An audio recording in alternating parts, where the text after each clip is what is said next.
Have you ever been in a room so quiet that you could hear your own heartbeat, right after someone threw a verbal grenade your way?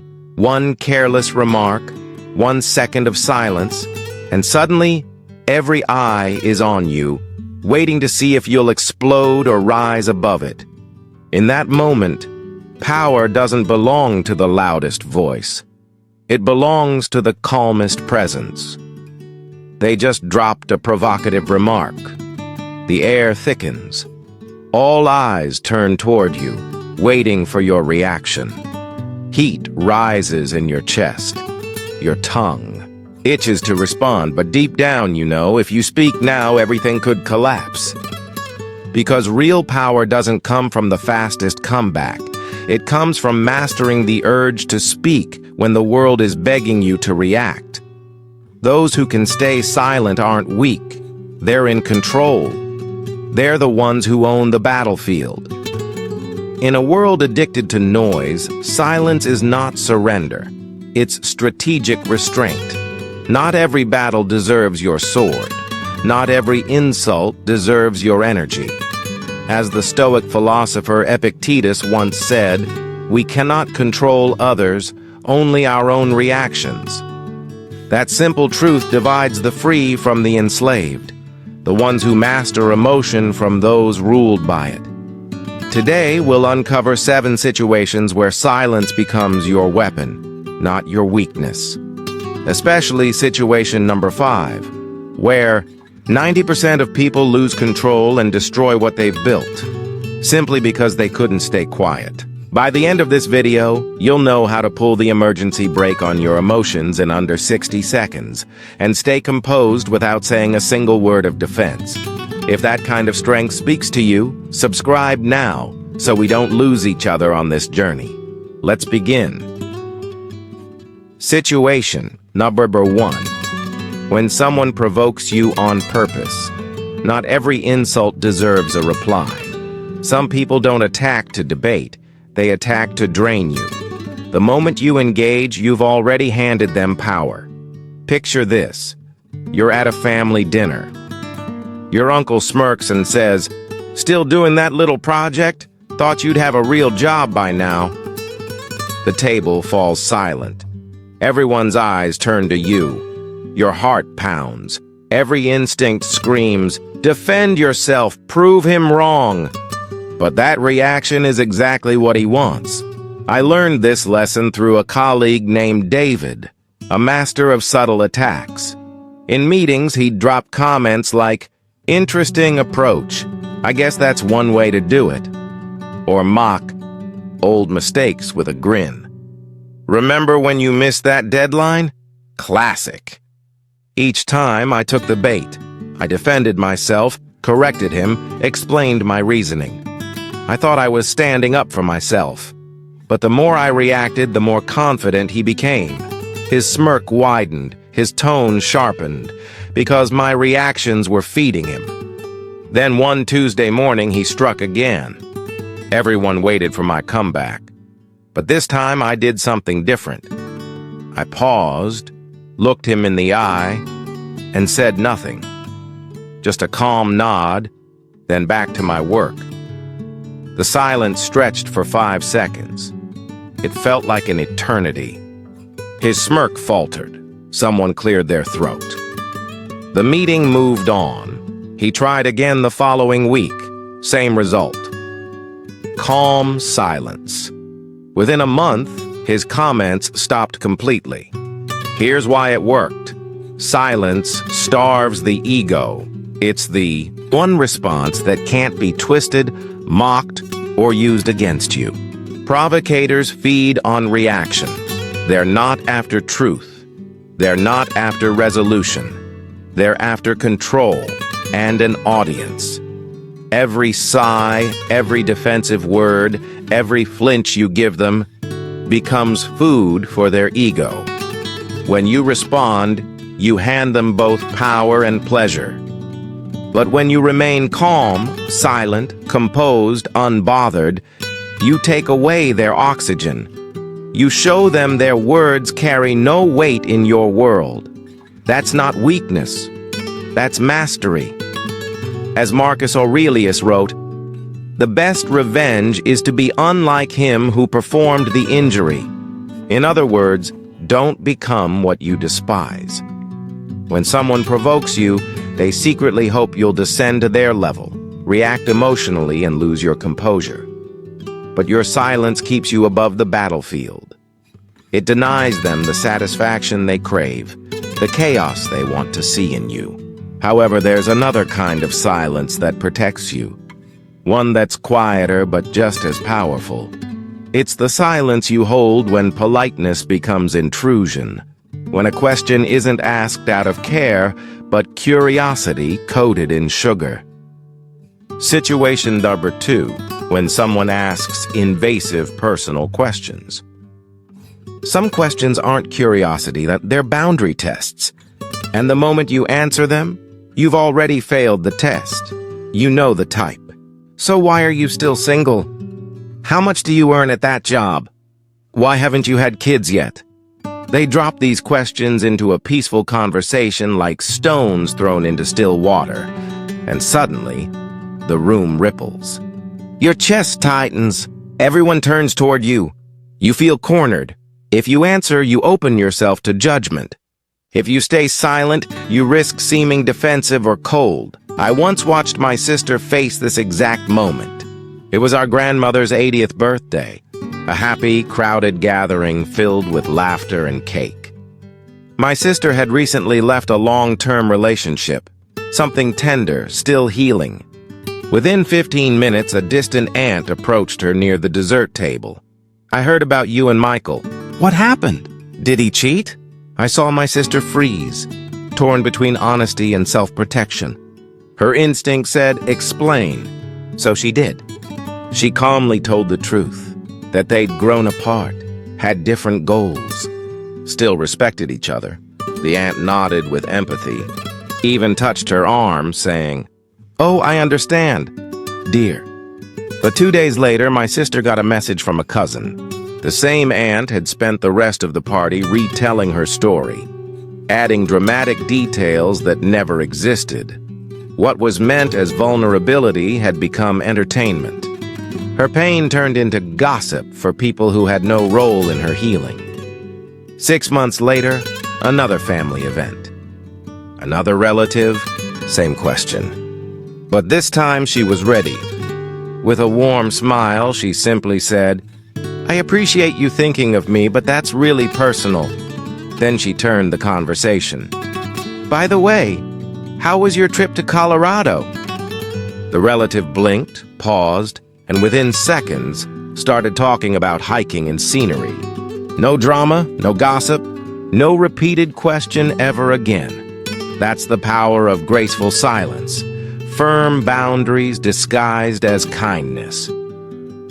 Here's what most people miss. Invasive questions aren't truly about knowing you. They're about ranking you. The asker either wants to compare, to validate their own life choices, or to assert dominance by making you justify yours. Neither motive deserves access to your private truth. As Seneca said, "We suffer more in imagination than in reality." You don't need to imagine how they'll judge you or what they'll whisper later, because once you master silence, none of that matters. You can refuse simply without needing to justify yourself. Your life doesn't require anyone's understanding or approval. Master the art of the answer that doesn't answer. A way of speaking that is both firm and calm. Phrases like, "That's a bit personal. I'd rather not get into that." Or simply redirecting the topic with warmth. No long explanations.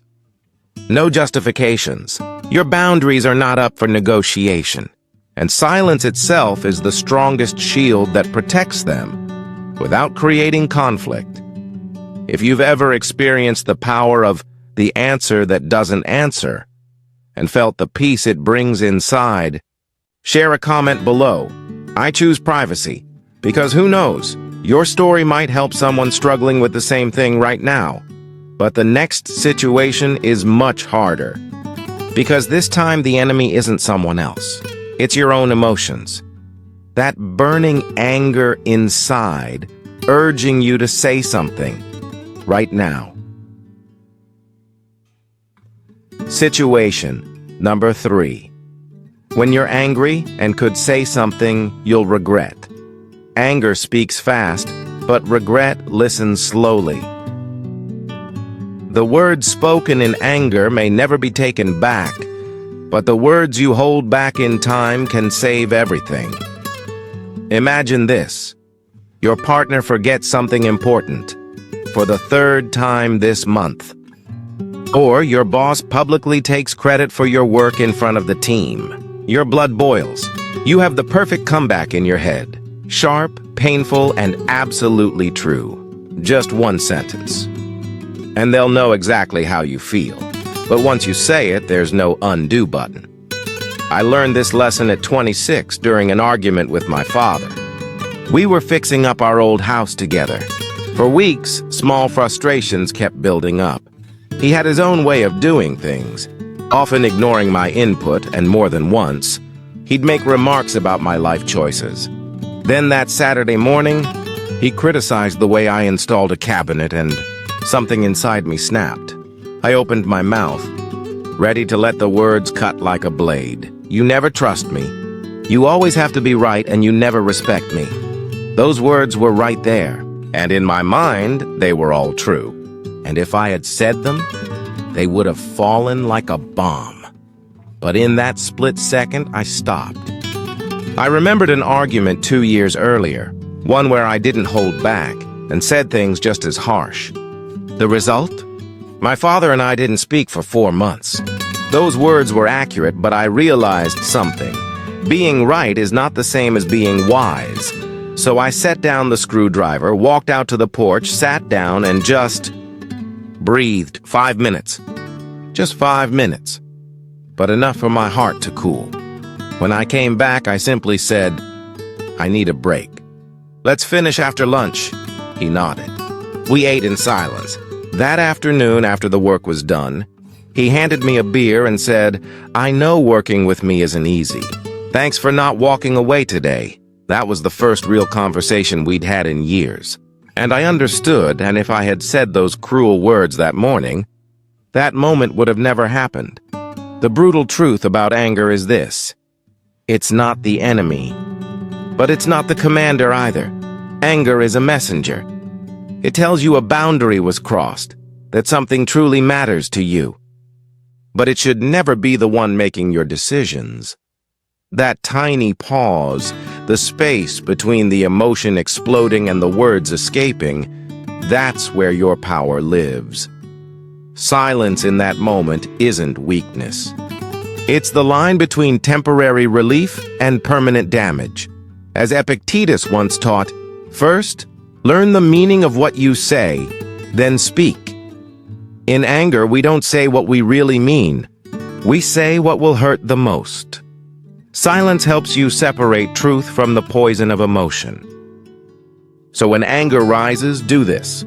Step out of that space for 60 seconds. Walk to another room, or go outside and take 5 deep breaths. Then ask yourself, if I say this, will it make the relationship better, or will it just make me feel relieved? Let that answer guide you, because some words, once spoken, become the wall that stands between two people forever. Situation number 4. When you know something that could hurt someone. Silence keeps the door open. Not every truth deserves to be spoken. Sometimes silence is the kindest gift you can offer, even when your tongue burns to tell it. You overhear something. You stumble upon information that could change everything. Someone's partner is cheating. A friend's business is about to collapse. A colleague is getting fired next week. A part of you wants to warn them, to help, to do the right thing. But pause for a moment. Is it truly help, or just your need to be the one who knew first? 3 years ago, my friend Rachel faced that exact moment. She was attending a conference when she spotted her best friend's fiancé, not just talking, but holding hands and kissing another woman in a restaurant booth. Her phone was in her hand. One text, and she could have detonated her friend's engagement. Her stomach twisted with guilt. Keeping the secret felt wrong. Telling it felt righteous. But then she remembered something. 5 years earlier, someone had rushed to tell her about her own ex's infidelity. They cornered her at a party in front of mutual friends and delivered the truth like it was a heroic favor. The pain wasn't only from betrayal, it was from learning that way, from that person, in that moment. She had lost control of her own story, so Rachel chose a different path. She didn't text. She didn't call. Instead, she made herself quietly available, checking in more often, creating space for open conversation, listening more closely. 3 months later, her friend discovered the affair on her own, on her timeline, in her way. And when the truth broke her world apart, guess who she called? Not the messenger who would have told her, but the friend who had quietly stayed beside her. Later, Rachel told me, if I had told her, I would have become part of her trauma. Every time she saw me, she'd remember that moment. Instead, I became her safe place. Most people don't realize this. Delivering painful information rarely helps. It usually just transfers the pain onto you. Unless the truth prevents immediate harm, silence allows people to discover things on their own terms. With their agency and dignity intact, they get to decide how they find out, how they respond, and how they heal. Marcus Aurelius asked himself daily, is it necessary? Is it kind? If the answer to both isn't yes, then silence is wisdom. Truth without compassion isn't help. It's cruelty wearing a helpful mask.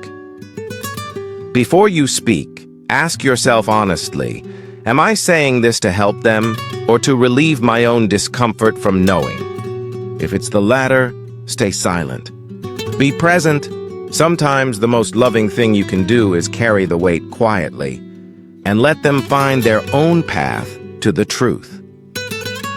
If these 4 situations have already started to change how you respond to provocation, judgment, intrusive questions, and emotional attacks, if you're beginning to see that silence isn't weakness, but strategic power, then hit the like button and subscribe.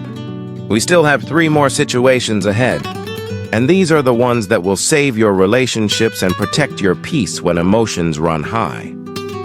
Situation number 5. When people criticize your choices or life decisions, criticism often says more about the critic than about you. The moment you start defending yourself, you've already granted them authority over your life.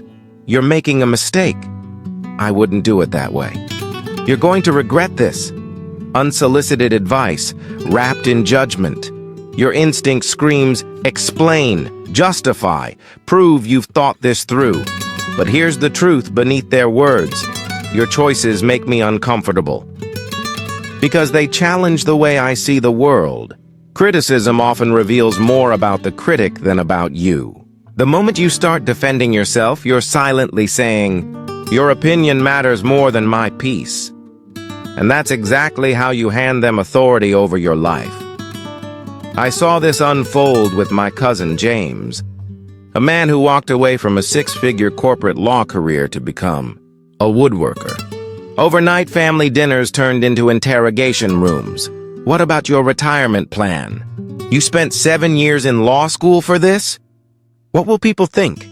For months, James tried to explain himself.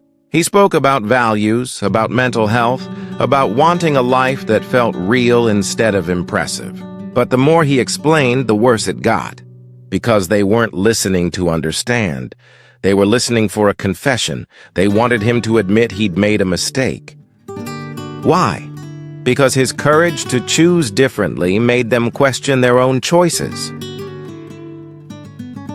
His uncertainty became their ammunition. His explanations turned into debates he could never win. Then, something shifted. At Thanksgiving that year, the usual scene unfolded. His uncle leaned back, arms crossed, voice full of authority. You're throwing your life away, James. You could have been a partner by now. The room went silent. Everyone waited for James to defend himself, to justify. to explain, to prove his worth, but instead, he smiled gently and said, "I appreciate your concern."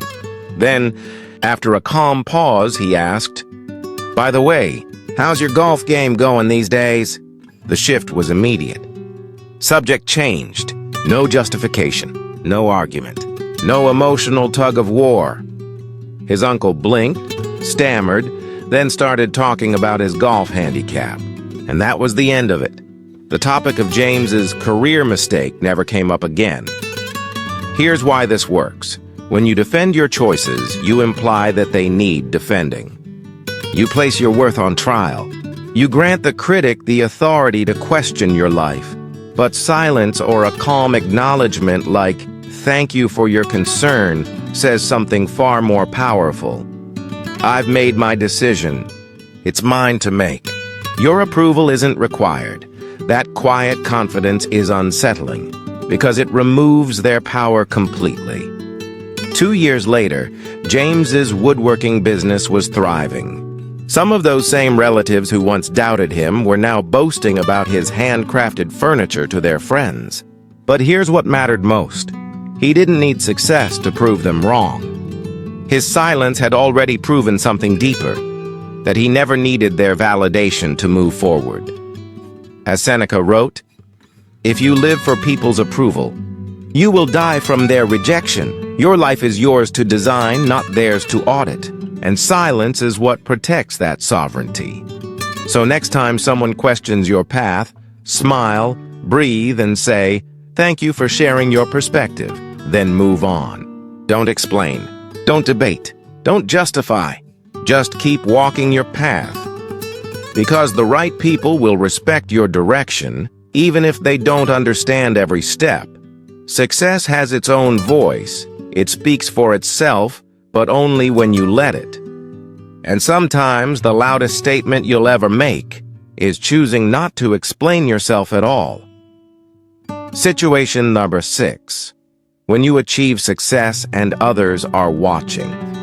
Success does speak for itself, but only if you allow it to. The more you announce it, the more you invite envy, doubt, and quiet sabotage.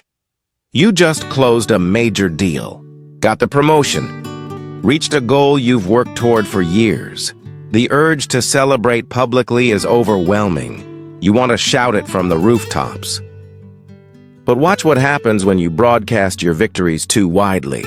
People start watching you differently, some with genuine admiration, and others with something darker. When I first tasted success, I did what most people do. I celebrated loudly. I shared the news with enthusiasm, sent a department-wide email, updated my social media, and told anyone who'd listen. It felt good, at least for a while, but within 2 weeks the atmosphere shifted. Colleagues who used to grab coffee with me suddenly seemed too busy. In meetings, my ideas met unexpected resistance. One coworker smiled and said, "Moving up fast, huh?" But the smile never reached his eyes. Another asked whether I'd earned the promotion through hard work or connections. Nothing had changed about my performance, but everything had changed about how people saw me. My announcement hadn't just shared good news. It had quietly created scoreboards in other people's minds. Some began comparing their timelines to mine. Others questioned whether I truly deserved it.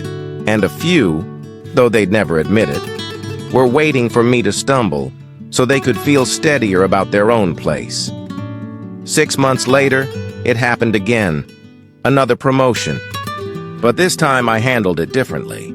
I told almost no one outside my immediate team. I let my work speak instead of my words. No announcements, no posts, no noise. I stayed consistent, humble, focused, and something interesting happened. The tension that had built up around me began to fade. The relationships that had cooled slowly warmed again. People stopped watching for me to fail because they no longer realized there was a scoreboard. Here's the truth most people overlook. Not everyone is equipped to celebrate your success. Some are too busy comparing. Some are drowning in their own struggles. Some feel threatened by your progress. It's not always malice. It's human nature. But that doesn't mean you need to shrink yourself to fit their comfort.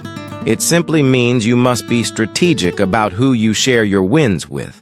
Marcus Aurelius once wrote, "Waste no more time arguing about what a good person should be.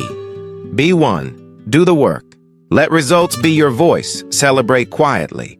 Share your victories with the people who truly want to see you win. Your inner circle, your real allies, the ones who stood beside you long before success arrived. Because quiet confidence is magnetic. Loud success is polarizing. One builds trust, the other builds targets. And now, we arrive at the final situation. One that catches even the wisest people off guard. Because it requires admitting something most of us hate to say. Situation number 7. When you don't know the answer or the full truth.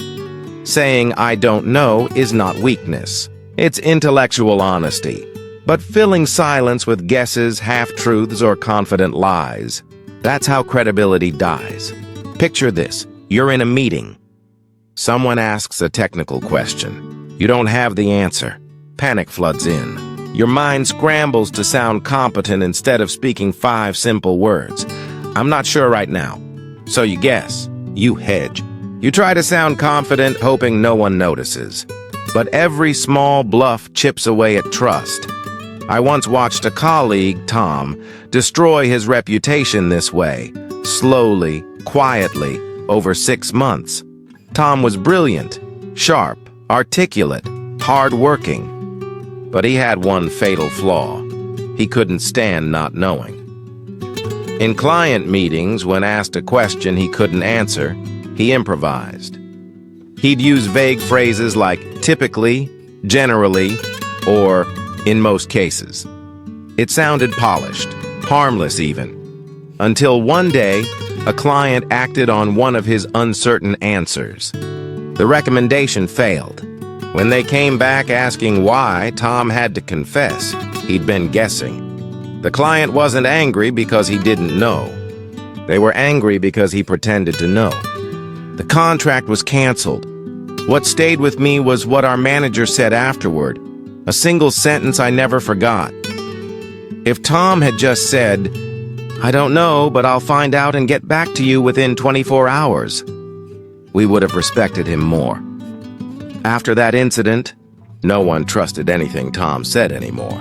Not because he was unintelligent, but because no one knew what else he might have been guessing about. His fear of looking uninformed in a single moment cost him something infinitely more valuable, his long-term credibility. I faced a similar moment myself about 2 years ago. A potential investor once asked me about our company's market penetration in Southeast Asia. I didn't have those numbers memorized. The old version of me might have guessed, hedged, or tried to sound smart. But this time I simply smiled and said, "That's a great question.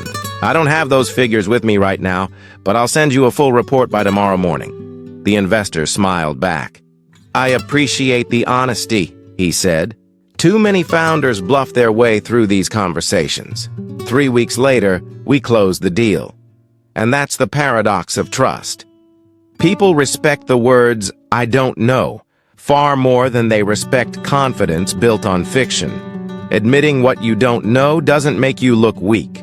It makes you look trustworthy. Pretending to know everything, on the other hand, creates tiny cracks in credibility that widen with every guess, until eventually they collapse everything you've built. As Epictetus taught, it is impossible to begin to learn what one thinks one already knows. Silence in the face of uncertainty is not ignorance. It's wisdom. It's the quiet space where real knowledge begins to grow. When you don't know something, pause. Admit it clearly and calmly. Then commit to finding the answer. That honesty protects something far greater than your ego. It protects your reputation. These 7 situations aren't rare. They happen every single day.